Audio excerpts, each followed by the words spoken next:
मित्रांनो, ठरलं तर मग या मालिकेच्या आजच्या भागामध्ये सायली कल्पनाकडे येते. तर कल्पना पुस्तक वाचत तिथे रूममध्ये बसलेली असते. त्याचवेळी आता सायली तिथे आल्यानंतर विचारते, आई, पाय कसा आहे आता? जास्त दुखत तर नाही ना? जास्त सूज तर नाही आहे ना? असं म्हणून ती पुन्हा पुन्हा विचारू लागते. तरीही कल्पना तोंडातून एक शब्द देखील काढत नाही. सायलीचा ती रागरागच करत असते. मग त्यानंतर सायली कल्पनाच्या पायाला हात लावून पाहते. तर कल्पना जरा ओरडते, कारण तिचा पाय अजूनही दुखत असतो. तेव्हा सायली, सॉरी हां, सॉरी सॉरी सारखं असं म्हणून मी बर्फ घेऊन येते शेकवायला असं सांगते, किंवा मी लेप लावून देऊ का तुम्हाला? तेव्हा कल्पना रागातच तिच्याकडे पाहते. मग सायली म्हणते, नको नको, लेपसुद्धा नको, मी विमलताईंना सांगते की अश्विन भाऊजी आल्यानंतर तुम्हाला औषधच देतील, असं सायली खूप पटपट बोलत असते. आणि मग नंतर म्हणते, नको नको, अश्विन भाऊजींना मी फोनच करते आता. त्यावेळी कल्पना म्हणते की तुझा ना हा अगोदर गोंधळ थांबव, आणि जर मला काही लागलंच ना तर मी लगेच विमलला सांगेन, आणि परत परत तुझं तोंड मला दाखवू नको, समजलं? असं कल्पना तिच्यावर रागवते. मग सायली म्हणते, आई पण. मग आता कल्पना पुन्हा एकदा म्हणते, दुसऱ्यांना मदत करण्याच्या अगोदर ना स्वतःचं चित्त जरा थाऱ्यावर हवं. पण इथे तर तुझंच लक्ष नाहीये असं म्हणून कल्पना भडकते. तेव्हा मनातच सायली विचार करते, अथर्व दादा सापडत नाहीये म्हणून माझं मन थाऱ्यावर नाही, हे तुम्हाला कसं कळलं आई? असं म्हणून ती कल्पनाकडे पाहतच राहते. त्यानंतर आता अगं जा की, असं कल्पना पुन्हा एकदा जोरात ओरडते. त्यावेळी सायली, हो आई, तुम्ही आराम करा हा, मी जाते, असं म्हणून तेथून जाते. तर दुसरीकडे रात्र होऊन देखील अर्जुन आणि चैतन्य अजूनही अथर्वचा शोध घेत असतात. त्याचवेळी अर्जुन म्हणतो, एवढी रात्र झाली आहे, आपण तरी कसं शोधायचं आता त्याला? मग चैतन्य म्हणतो की सापडेल अथर्व, तू नको टेन्शन घेऊ. त्यावेळी अर्जुन जोरातच ओरडतो, अरे आपल्याकडे वेळ नाहीये ना पण चैतन्य? तेव्हा चैतन्य म्हणतो, थोडासा स्वतःवर विश्वास ठेव, होईल काहीतरी. तेव्हा अर्जुन म्हणतो की कोर्टामध्ये उद्या 10 वाजेपर्यंत त्याला हजर करायचंय. आपल्या हातामध्ये जेमतेम 12 तास सुद्धा नाही आहेत. त्यावेळी चैतन्य म्हणतो, उद्या 10 वाजेपर्यंत अथर्व सापडला नाही तर आपल्या सर्व मेहनतीवर पाणी फिरणार आहे, मला माहिती आहे. परंतु तू टेन्शन घेऊ नकोस अर्जुन, आपल्याला अथर्व नक्कीच सापडेल, असं म्हणून तो अर्जुनला जरा शांत राहायला सांगतो. आणि मग दोघेही गाडीतून इकडे तिकडे अथर्व कुठे दिसतो का हे पाहत असतात. तर दुसरीकडे अश्विन आता रविराजच्या घरी गेलेला असतो. त्याचवेळी तो आता इकडे तिकडे प्रियाला शोधतो. मग तेवढ्यातच तेथे प्रतिमा येते आणि विचारते, काय रे अश्विन, ये ना, बस बाळा. तेव्हा तो म्हणतो, हो प्रतिमा आत्या, पण तन्वी कशी आहे, बरी आहे ना? तेव्हा, हो तन्वी बरीच आहे, तिला काय झालं? असं म्हणून आता प्रतिमा त्यालाच विचारते. त्यावेळी तो म्हणतो, नाही, तन्वी जरा अस्वस्थ असते ना, म्हणून विचारलं. आज बरेचदा दिवसभरामध्ये तिला कॉल केले, परंतु तिने ते कॉल रिसीव्ह नाही केले. मग म्हटलं काही गडबड तर नाही ना? तिची मनस्थिती ठीक नाही आहे म्हणून जरा काळजी वाटली. समोरून प्रिया येत असते, अश्विनला पाहताच पुन्हा लपते. तर आता ती तुमच्याबरोबर सगळ्या काही गोष्टी शेअर करत असेलच ना, इकडे अश्विन विचारतो. तेव्हा प्रतिमा काहीच बोलत नाही. मग आता लगेच प्रतिमा म्हणते, तुला भेटायचं आहे का तिला? जा बरं, रूममध्ये असेल ती बघ. अश्विन आता रूममध्ये येणार या विचाराने आता प्रिया लगेच आपल्या रूममध्ये धूम ठोकते. अश्विन प्रियाच्या रूमकडे लगेच जायला सुद्धा निघतो. त्यानंतर प्रिया आता रूममध्ये आल्यावर लगेच डोळ्याला पाणी लावते, रडण्याची ॲक्टिंग करते. मला काहीतरी झालंय असे ॲक्टिंग करत पुन्हा एकदा ती अंथरुणावर पडते. आता अश्विन तेथे येताच लगेच दरवाजा नॉक करतो. तेव्हा तो आता तन्वी तन्वी असा आवाज देतो, परंतु प्रिया मुद्दामच त्याला आवाज देत नाही, हो किंवा नाही असं बोलतच नाही. मग आता तो आतमध्ये डोकावून पाहतो तर भामटी प्रिया तेथे झोपलेली असते आणि रडत असते. तेव्हा तन्वी, अगं काय झालं तुला, असं म्हणून अश्विन तिला विचारतो. तेव्हा प्रिया आता झटकन उठते आणि अश्विनकडे पाहत रडण्याचं नाटक करते. तर अश्विनला तिच्याबद्दल खूप वाईट वाटतं. तर दुसरीकडे आता सायली रूममध्येच आपली इरझऱ्या घालत असते. ती म्हणते की काय होत असेल तिथे, अथर्व दादा सापडले असतील का? तर दुसरीकडे अर्जुन आणि चैतन्य हे दोघेही अजूनही अथर्वला शोधत असतात. मग सायली आता लगेच अर्जुनला कॉल करते. सायलीचा आलेला कॉल पाहून अर्जुनला टेन्शनच येतं. मग चैतन्य म्हणतो, अरे कॉल रिसीव कर, सायली वहिनीचा फोन आहे. मग अर्जुन म्हणतो, कॉल रिसीव करून काय करू मी, काय सांगू काय त्यांना मी की अथर्व अजूनही सापडलेला नाही. तेव्हा चैतन्य म्हणतो, पण त्यांना सांगायला तर हवं ना, त्या बिचाऱ्या काळजी करत बसल्या असतील तिथे. मग अर्जुन म्हणतो, हो बरोबर आहे तुझं, परंतु अरे चैतन्य, माझंच चुकलं जरा, मी खरंच पोलीस प्रोटेक्शन घ्यायला हवं होतं, मी ना उगीच चूक केली आहे. त्यावेळी आता चैतन्य म्हणतो, स्वतःला असा दोष देऊ नकोस तू, अरे कारण त्यावेळी तुला जे सुचलं ना ते तू केलंस. त्यावेळी अर्जुन म्हणतो, एक काम कर ना चैतन्य, पुन्हा एकदा ट्रॅक कर अथर्वचा कॉल, आपल्याला हवी ती सर्व माहिती आता मिळायलाच हवी, कारण उद्या 10 वाजता अथर्व जर कोर्टात नाही पोहोचला तर मधुभाऊंना असं म्हणून तो चिडतो आणि लगेच स्वतःवरच सगळा राग काढतो. मग आता चैतन्य म्हणतो, चिल अर्जुन, अरे एवढं नको ना त्रास करून घेऊ, होईल रे काहीतरी. तेव्हा चैतन्य आता लगेच चेक करू लागतो, परंतु आता तो म्हणतो, अर्जुन अरे मोबाईलची बॅटरी सुद्धा आता डेड होईल, काय करू. मग अर्जुन म्हणतो, शिट, अरे मिसेस सायली सारख्या सारख्या कॉल करत राहिला ना तर माझीही तीच अवस्था होणार आहे, माझाही मोबाईल लवकर डेड होईल. दुसरीकडे प्रिया रडण्याची नाटकं करत असते. तेव्हा अश्विन म्हणतो, तन्वी अगं बस झालं ना, दादाने जे काही केलं ते अजून किती मनाला लावून घेशील तू. त्यावेळी ती म्हणते, मग काय करू अश्विन, 2 वेळा माझं लग्न मोडलंय, मग मला कुणी स्वीकारतील का अश्विन, ही समाज काय म्हणेल तुला कळतंय का, असंही ती अश्विनला म्हणते. तेव्हा अश्विन म्हणतो, तू असल्या लोकांचा विचार नको करूस. त्यावेळी तन्वी म्हणते, पण मी एकटी आहे अश्विन, हे तर खोटं नाहीये ना रे, माझ्या आजूबाजूला सर्व जोडपी आहेत रे, आई बाबा, मामा मामी आणि काका काकू, अर्जुन सायली ही सर्व जोडपीच आहेत ना, अरे माझी साथ कधीच आणि कुणी देणार नाही हे मला माहीत आहे. असं म्हणून ती अजूनच रडण्याची नाटकं करते, जेणेकरून अश्विन खूप इमोशनल होईल. तेव्हा अश्विन म्हणतो, तन्वी प्लीज रडू नको अगं.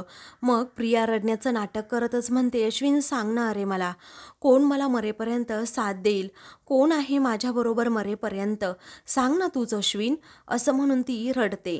तेव्हा अश्विनला सुद्धा अजूनच तिच्याबद्दल वाईट वाटतं, कारण ती सरळ सरळ अश्विनला इमोशनल ब्लॅकमेल करत असते. त्यावेळी प्रिया मनातच विचार करते की ए माठ, अरे मी तुला एवढी हिंट देतीये तर म्हण ना की आहे मी तुझ्यासोबत म्हणून. तेव्हा ती पुन्हा पुन्हा अश्विनला सतत विचारण्याच्या प्रयत्नात असते, अरे सांग ना अश्विन कोण आहे मला, अरे सांग ना अश्विन कोण आहे मला. मग आता अश्विनचाही नाईलाज होतो, तो म्हणतो, तन्वी ऐक ना, अगं तन्वी ऐक ना.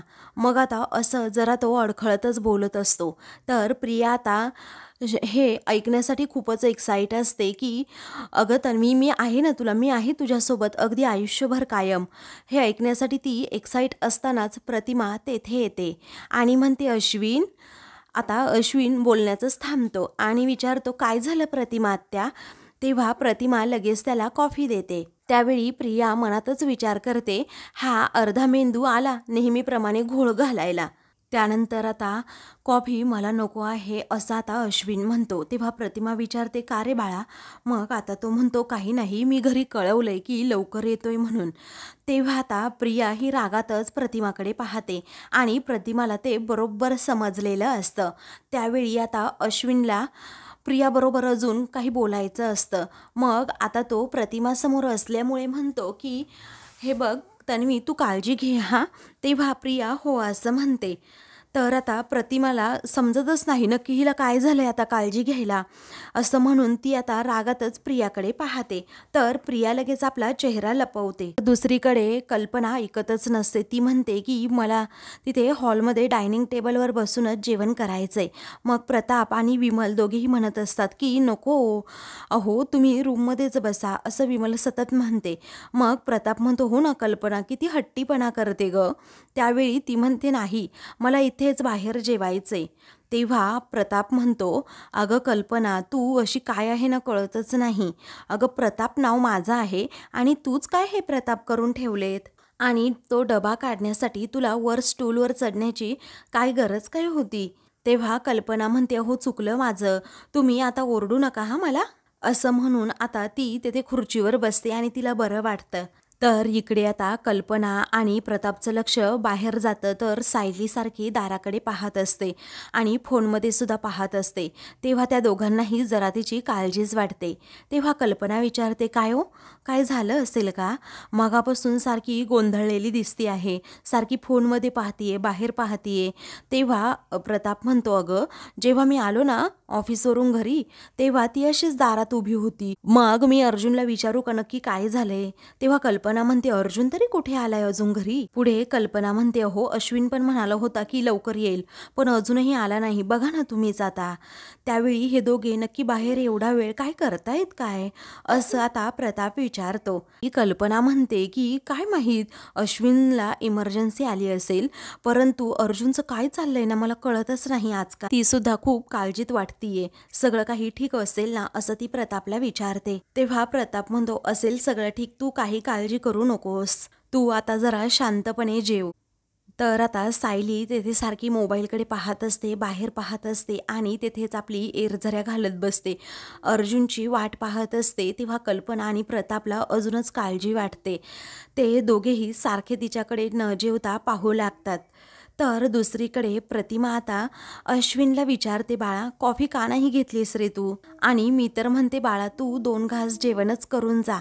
तेव्हा तो म्हणतो, नाही प्रतिमा आत्या, अहो मी जेवायला नंतर कधीतरी येईल की, आता निघू का, असं म्हणून तो विचारतो. तेव्हा प्रतिमा म्हणते, थांबा बाळा, अरे तन्वीची तू इतक्या काळजीने चौकशी करायला आला म्हणून विचारते. अरे तन्वी ना सारखी सारखी विचित्रसारखं आजकाल वागते, म्हणजे नेहमी अशी कधी कधी चिडते, हातातली वस्तू फेकून देते, फोडते आणि मग काहीच न घडल्यासारखी अगदी शांत होते आणि नीट वागते व माफी सुद्धा मागते.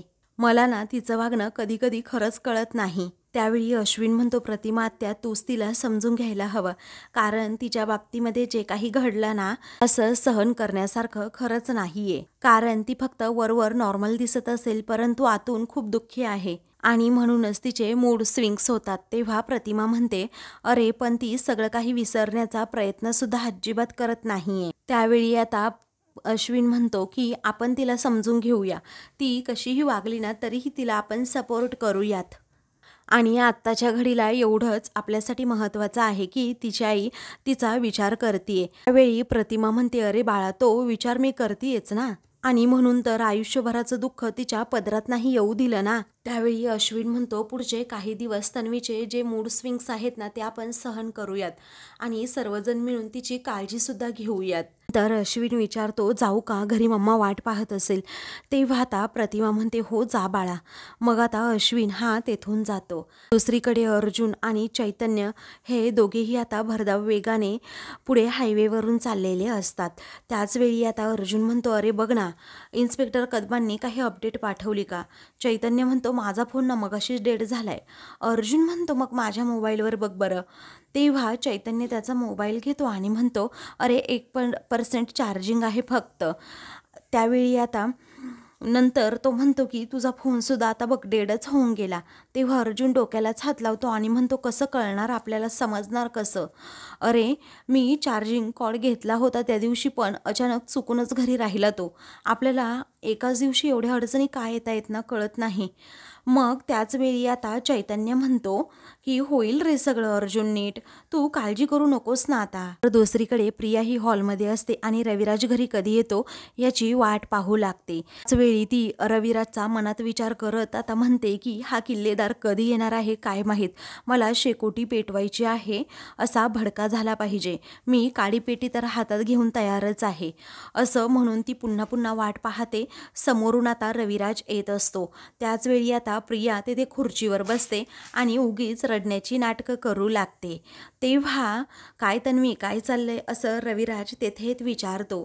तेव्हा ती आता आपले डोळे पुसण्याचं नाटक करत म्हणते, नाही बाबा काही नाही. तेव्हा रविराज तिच्याजवळ जात तिला विचारतो, तू रडतीयस का बाळा? मग आता ती म्हणते, जाऊ द्या ना बाबा, कारण उगीच तुम्ही ऐकलत तर त्रास होईल तुम्हाला. त्यावेळी रविराज म्हणतो, उगीच माझं मन जपण्यासाठी स्वतःचं दुःख तू वाढवू नकोस म्हणून तो पुन्हा पुन्हा तिला विचारतो. त्याच वेळी आता प्रिया म्हणते, जाऊ द्या ना बाबा. तेव्हा तो म्हणतो, हो आलं लक्षात. म्हणजे इथे प्रताप कल्पना येऊन गेले आहेत. मला माहीत आहे ना, स्वतःच्या लेकाच्या आणि सुनेच्या सुखी संसाराची गाराणी सांगत बसले असतील, बरोबर ना? आणि त्याचाच त्रास झाला असेल तुला आणि रडत बसली. त्यावेळी प्रिया म्हणते, नाही बाबा, मामा मामीला सायलीचं खरं रूप काय आहे ना ते चांगलंच कळलंय आता. अहो ते दोघे तर तिचं नाव सुद्धा आता घेत नाहीत, पण आपल्याच घरातून तिला एवढा स्ट्रॉंग सपोर्ट असेल ती मग शेफारणारच ना बाबा. तेव्हा रविराज आता आश्चर्याने तिच्याकडे पाहत विचारतो, आपल्याच घरातून म्हणजे तुला नक्की काय म्हणायचंय तन्वी? मग आता आईचा सायलीवर खूप जीव आहे हे आपल्याला माहीतच आहे की नाही बाबा, पण इतका की माझ्याकडे दुर्लक्ष करून आई सारखी सारखी व्हिडिओ कॉलवर सायलीबरोबर बोलत बसते. तेव्हा रविराजला प्रश्न पडतो की हे कधी झालं. मग तो त्याबद्दल विचारतो. ती म्हणते की मला जरा दुपारी टेन्शन आलं होतं म्हणून म्हटलं की आईच्या मांडीवर डोकं ठेवून थोडा वेळ झोपावं, परंतु नाही ना, बघते तर काय आई व्हिडिओ कॉलवर बोलत होती. मग म्हटलं की नंतर आपण पुन्हा जावं आईकडे. तर नंतर सुद्धा आई सारखी सारखी व्हिडिओ कॉलवर सायलीबरोबरच बोलत होती. अहो बाबा, आता मुलगी म्हणून मी कुठे कमी पडते हो? ज्या मुलीने माझं आयुष्य बर्बाद केलं, मग आई तिच्याजवळ एवढी का आहे? मग रविराज तिला शांतपणे समजावू लागतो की अगं, तुझ्या आईने तुझ्याकडे दुर्लक्ष नसेल केलं. मग आता ती म्हणते, हो बाबा ठीक आहे ना, पण सारखं सारखं त्या सायलीबरोबर बोलण्याची गरज आहे का? पूर्ण आजीबरोबर आईचं रिलेशन आहे हे समजू शकते ना, पण सायलीला ती चक्क डोक्यावरच चढवून ठेवते नेहमी. मग मी काय करायचं? अहो बाबा, सायली आपल्याला आवडत नाही याचा विचार आईने करायला नको का? बरं माझं सोडा, तुमच्या मनाचा तरी तिने विचार करायला हवा ना. तेव्हा रविराज म्हणतो, मी बोलतो प्रतिमा बरोबर, तू नको एवढं टेन्शन घेऊस आणि आता लवकर झोप, उद्या सकाळी कोर्टामध्ये जायचंय, लक्षात आहे ना तुझ्या? मग प्रिया हो असं म्हणते. त्यानंतर आता रविराज म्हणतो, मी समजावतो प्रतिमाला, आता जा आणि अगोदर झोपून घे. मग प्रिया आता हसते आणि म्हणते, हा किल्लेदार त्याच्या बायकोला ना आता जरा सरळ करेन आणि मला तर काहीच करावं लागणार नाही. दुसरीकडे सायली अजूनही हॉलमध्ये एरझऱ्या घालत असते. त्यावेळी आता ती अर्जुनला कॉल करण्याचा प्रयत्न करते, परंतु अर्जुनचा आणि चैतन्याचा दोघांचाही मोबाईल स्विच ऑफ. ती आता म्हणते, आत्तापर्यंत यांना रिंग तरी जात होती, परंतु आता या दोघांचे फोन सुद्धा स्विच ऑफ झाले आहेत. काय करावं? कुठे असतील हे दोघे? तर सायलीचं चित्तच आता थाऱ्यावर नसतं, कारण तिला अर्जुन चैतन्याची खूप काळजी वाटते. इकडे आता कल्पनाची सुद्धा मनस्थिती ती बेडवर नुसती झोपलेली असते, पण तिला झोपच येत नसते. ती सारखी आपली कूस बदलते. त्यानंतर तिला राहावत नाही म्हणून ती उठते आणि लगेच अर्जुनला कॉल करत असते, परंतु अर्जुनचा फोन आता स्विच ऑफ असल्यामुळे तिचा नाईलाज होतो. तेव्हा प्रताप उठतो आणि विचारतो, काय ग, एवढ्या रात्री कुणाला कॉल करतीये? त्यावेळी आता ती म्हणते, अहो अर्जुनला एवढा उशीर त्याला कधीच होत नाही यायला, आणि आज बघा ना किती उशीर केलाय. बरं त्याचं कामसुद्धा असं आहे ना की नेहमी गुन्हेगारांबरोबर त्याचा संबंध येत राहतो. आता काय करावं बरं? ह्या मुलाला कसं समजावू की स्टडी रूममध्ये इथे काम करत बसायचं? प्रताप म्हणतो, नको टेन्शन घेऊ, येईल अगं तो. मग त्यानंतर कल्पना म्हणते, तो सुखरूप आहे एवढंच कळायला हवं ना, पण बघा ना आता याचा फोनच लागत नाहीये, काय करू? प्रताप म्हणतो, अगं तो कुठे गेलाय आणि कधी पुन्हा येणार आहे या प्रश्नाचं उत्तर फक्त आणि फक्त एकच व्यक्ती देऊ शकते, त्याची बायको. आणि तिच्याबरोबर बोलायची तुझी तयारी आहे का? तेव्हा कल्पना म्हणते, अजिबात नाही. ती कल्पना पुन्हा एकदा म्हणते, ऐका ना, आपण खाली जाऊन थांबूयात का? म्हणजे अर्जुन आल्यानंतर आपल्याला लगेच समजेल. तेव्हा तो आता विचारतो, म्हणजे या दुखऱ्या पायाने तू पुन्हा एकदा जिना उतरणार? मग आता ती म्हणते, दुःख देव, मला त्याची नाही काळजी. तेव्हा प्रताप म्हणतो, नाही नाही, त्याची गरज नाही, मी खाली जातो आणि बघतो, काय गरज पडली तर सायली बरोबर बोलतो सुद्धा, पण तू अजिबात टेन्शन घेऊ नको आणि उठायचं नाही. तेव्हा ती म्हणते, ठीक आहे, जा बरं तुम्ही लवकर. इकडे सायली दरवाजातच उभी असते, अर्जुनची वाट पाहत असते. तेवढ्यातच प्रताप आता तेथे येतो आणि नंतर मागे पाहतो तर कल्पना सुद्धा रूममधून बाहेर आलेली असते आणि ती आता लगेच प्रतापला इशारा करते की बोला ना तिच्याबरोबर, तुम्ही विचारा की तिला अर्जुन कुठे आहे म्हणून. तेव्हा तो आता तिला इशारा करून सांगतो की तू थांब तिथेच, येऊ नको खाली, मी विचारतो तिच्याबरोबर, मी बोलतो. दुसरीकडे रविराज रूममध्ये येतो तर प्रतिमा आता त्याला म्हणते, हो किती वेळ मी वाट पाहत होते तुमची, तुम्ही आलात, बरं तुम्ही फ्रेश व्हा, मी जेवायला वाढते हां. तेव्हा रविराज म्हणतो की थांब जरा प्रतिमा, मला तुझ्याशी बोलायचं आहे. मला असं समजलं आहे की तू सायलीबरोबर सारखी बोलत असते म्हणून. त्यावेळी आता प्रतिमा म्हणते, हो मी सायलीबरोबर बोलत असते पण सारखं सारखं असं नाही. वेळी रविराज म्हणतो, अगं पण काय गरज आहे तिच्याबरोबर बोलण्याची, अगं तिच्यामुळे काय काय झालं आहे आपल्या घरात माहीत नाही का. सायलीवरचं प्रेम एवढं तुझं वाढलंय की आपल्या तन्वीवर तू प्रेम करायला विसरलीस आणि तिचं दुःखसुद्धा तू विसरलीस प्रतिमा. तेव्हा प्रतिमा म्हणते, अहो सायलीचा इथे काहीच प्रश्न येत नाही आणि तिच्यामुळे काय झालंय. अहो तन्वी आपली काय करते माहिती आहे का, नुसतं दुःख कवटाळत बसली आहे. अहो सायली अर्जुनच्या विचारातून ती बाहेरच येत नाहीये, मग आपण करायचं काय. मग आता रविराज म्हणतो, अगं ती पडत नाही का तूच पडू देत नाहीये. जर आता तन्वी समोर तू सायलीबरोबर सारखं बोलत राहिली तर कसं होणार. अगं ती कसं विसरेल की स्वतःच्या मुलीपेक्षा दुसऱ्याच मुलीवर प्रेम करते असते. त्यावेळी आता प्रतिमा म्हणते, अहो असं काही नाहीये, असं नाही की मी सायलीबरोबर बोलते म्हटल्यानंतर आपल्या तन्वीवर माझा जीव नाही. तेव्हा रविराज म्हणतो, बस झाला आता प्रतिमा, अगं तुला तुझ्या मुलीचं दुःखच कळत नाहीये एवढं समजलंय मला, पण माझ्या मुलीचं जो कोणी मन दुखवेल ना त्याला मी कधीही माफ करत नाही. मग ती तू असली ना तरीही, असं म्हणून आता रविराज रागातच तिथून जातो. प्रतिमाला खूप वाईट वाटतं आणि ती बिचारी तेथेच बेडवर बसते. इकडे आता सायलीबरोबर कसं बोलावं हे प्रतापला कळतच नाही, म्हणूनच तो आता सारखा कल्पनाकडे पाहतो. त्यावेळी कल्पना आता लगेच जिना उतरून खाली येऊ लागते. तर रविराज अगोदर पाणी पितो आणि कल्पनाला इशारा करून विचारतो की काय यायची गरज होती का. ती म्हणते, तुम्ही जा की विचारा ना तिला. प्रताप काय करतो तर तिच्या पाठीमागे जाऊन उभा राहतो, परंतु तिच्याबरोबर कसं बोलावं हेच कळत नाही आणि मग तो पुन्हा कल्पनाकडे पाहतो. कल्पना पुन्हा इशारा करते, अहो बोला. त्यानंतर प्रताप आता म्हणतो, विमल, ए विमल. त्यावेळी सायली पटकन मागे पाहते आणि म्हणते, अहो बाबा विमलताई कधीच झोपायला गेल्या आहेत, तुम्हाला काही हवं आहे का. मग रविराज म्हणतो, नाही नको मला. सायली आता ठीक आहे असं म्हणते आणि अर्जुनची वाट पाहत पुढे उभे राहते. तेव्हा प्रताप आता लगेच काळजीपोटी पुढे जातो आणि म्हणतो, अर्जुन आला नाही का अजून. सायली म्हणते, नाही ना हो. मग एवढा वेळ झाला तो गेला आहे कुठे. प्रताप पुन्हा विचारतो. ती म्हणते, केसच्या कामासाठीच गेले आहेत ते बाहेर. त्यावेळी कल्पनाला मोठा धक्काच बसतो आणि ती विचारते, काय अजून अर्जुन आला नाही आणि त्याने सांगितलं नाही का कुठे जाणार आहे वगैरे तो. मग ही काय पद्धत झाली का एवढे उशिरापर्यंत बाहेर थांबण्याची, असं कल्पना ओरडते आणि काळजीसुद्धा व्यक्त करते.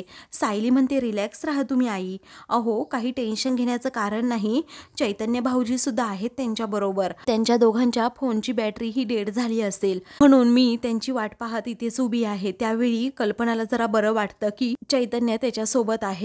हा प्रताप विचारतो, पण त्याला गाडीमध्ये फोन चार्ज नाही करता येत का. त्यावेळी सायली म्हणते, अहो गाडीमध्ये चार्ज करायला काही नाही, पण इथेच ते चार्जर ठेवून गेले आहेत रूममध्ये. मग सायली म्हणते, तुम्ही काळजी करू नका, कुठला तरी चार्जर ते मिळवतील आणि आपल्याला फोन करतील सुद्धा. मग अर्जुनचा फोन आल्यानंतर आम्हाला कळव, असं प्रताप म्हणतो. त्यावेळी सायली हो असं म्हणते आणि कल्पनाला विचारते, आई तुमचा पाय बरा आहे ना. मग कल्पना रागातच म्हणते की हे बघ, अर्जुनबद्दल एक वाक्य बोलले म्हणून जास्त बोलायला जाऊ नकोस, त्याबद्दल काही समजलं तर मला सांग फक्त. तेव्हा सायली म्हणते, माफ करा, सांगेन तुम्हाला. तर आता सायली अजूनही अर्जुनचाच मनामध्ये विचार करू लागते. तर दुसरीकडे रविराज हा डायनिंग टेबलवर पाहतो तर दोन्हीही ताटं भरून तशीच झाकलेली असतात. त्यावेळी तो आता विचार करतो, म्हणजे प्रतिमासुद्धा जेवलेली नाहीये, म्हणून तो तिला आवाज देतो. ती आतून काहीच बोलत नाही. तो रूममध्ये जातो आणि प्रतिमाला आवाज देतो, पण प्रतिमा आता तेथे नसते. तर दुसरीकडे अर्जुन आणि चैतन्य वैतागलेले असतात, कारण फोनसुद्धा आता चालू नसतो, त्याचबरोबर अथर्वसुद्धा सापडत नसतो. इकडे प्रतिमा बाहेर गार्डनमध्ये झोक्यावर बसलेली असते. रविराज तेथे म्हणतो की सॉरी हा, कारण मगाशी रागाच्या भरात तुला जरा जास्तच बोललो मी. त्यावेळी तो म्हणतो तू घरामध्ये कुठे दिसली नाहीस, मला खरंच खूप भीती वाटली. त्यानंतर तो तिच्याजवळ बसतो आणि म्हणतो की मला तुला पुन्हा गमवायचं नाहीये ग प्रतिमा. त्यानंतर त्याचे डोळे पाणवतात. ती म्हणते माफी मागू नका हो. तेव्हा तो सुद्धा तिच्या जवळ बसतो आणि म्हणतो मगाशी जेव्हा तुला तिकडून मी लांबून पाहिले ना की तू इथे बसलीये, तेव्हा मला समजलं माझ्या प्रतिमाला मी गमवत नाहीये. उलट पूर्वीची प्रतिमा आहे ना, तिला मी अजूनच जवळून ओळखायला लागलो. त्यावेळी रविराज म्हणतो ही तुझी खूप आवडती जागा आहे. त्यानंतर तो म्हणतो की जेव्हा जेव्हा अपघातापूर्वी तुला अस्वस्थ वाटायचं तू इथे येऊन बसायचे, तुला शांत वाटायचं. प्रतिमा हसते आणि विचारते हो का, पण मला काहीच आठवत नाहीये. मग आता ती म्हणते अहो मला वाटलं या क्षणी इथे येऊन बसूयात म्हणून. तेव्हा रविराज म्हणतो अगं या सर्व आठवणी तुझ्या मनामध्ये खोल रुतून बसल्या आहेत. मला खात्री आहे तुझी स्मृती सुद्धा अशीच हळूहळू पुन्हा येईल. तेव्हा प्रतिमा म्हणते स्मृती पुन्हा हळूहळू येईल की आहे ती पुन्हा जाईल काय माहीत. मग त्यानंतर रविराज विचारतो मी मगाशी तुझ्यावर चिडचिड केली म्हणून तुला राग आलाय का, पण मी तरी काय करू, कारण तन्वीला तिच्या या सगळ्या आयुष्यातून मला पुढे न्यायचंय, पण तिचं मन न दुखवता कसं करू मी कळतच नाही, असं म्हणून तो रडत असतो. दुसरीकडे सायली आता ज्या किचनमधल्या लाईट्स असतात त्या ऑफ करते आणि पुन्हा एकदा अर्जुनला कॉल करण्याचा प्रयत्न करते. तेव्हा सायली म्हणते बापरे 1 वाजला आहे, अजूनही यांचा फोन बंदच लागतो. असं म्हणून ती आता आपलं डोकं दरवाजावर ठेवते आणि वेड्यासारखी अर्जुनची वाट पाहते. तर दुसरीकडे आता अर्जुन घड्याळामध्ये पाहतो तर 1 वाजून गेलेले असतात. त्यालाही धक्काच बसतो. तर आता मित्रांनो पुढील भागामध्ये सायली दुसऱ्या दिवशी आता देवयाईसमोर हात जोडत म्हणते की माझी भक्ती खरे असेल तर अथर्व दादा नक्कीच सापडतील. दुसरीकडे एका टपरीवर अथर्व असतो. अर्जुन त्याला पाहतो, त्याच्यावर भडकतो आणि म्हणतो एका निर्दोष माणसाची सुटका तुझ्यामुळे होऊ शकते हे तुला कळत नाही का. तो म्हणतो कळतंय मला. तेव्हा अर्जुन आता त्याच्यावर अजूनच चिडतो आणि म्हणतो पळून का आला मग. अशाच मालिकेंचे पुढील भाग पाहण्यासाठी चॅनलला सबस्क्राईब करा.